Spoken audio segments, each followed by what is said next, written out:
முதல்ல ஒரு பவுல் ஒன்று எடுத்துக்கோங்க. தேவையான அளவு கடலை மாவு, அதில் கொஞ்சம் தயிர்,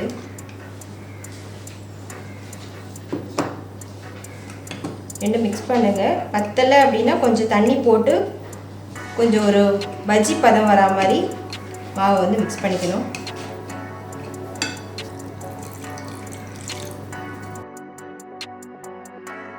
கட்டி இல்லாமல் நல்லா கரைச்சிக்கணும்.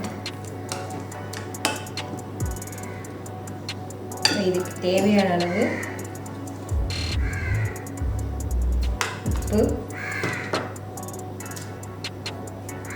மிளகாய் தூள், கரம் மசாலா.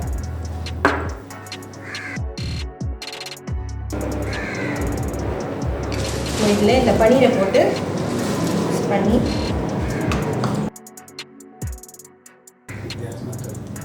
மிக்ஸ் பண்ணியாச்சு. இதை இப்போது பொரிக்கிறதுக்கு தேவையான அளவு எண்ணெயை ஊற்றி அதை பொரிச்சு எடுத்துருவோம்.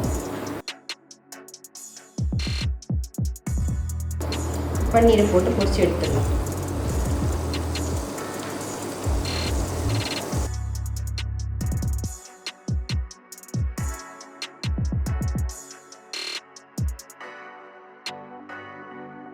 இப்போ இது ஒரு சைடு இருக்கும், அதை திருப்பி போட்டுடலாம்.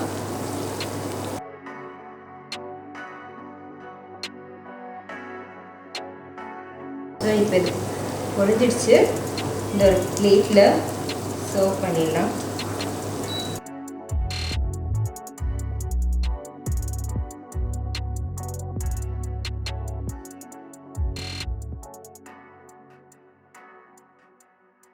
சுவையான பன்னீர் பக்கோடா ரெடி.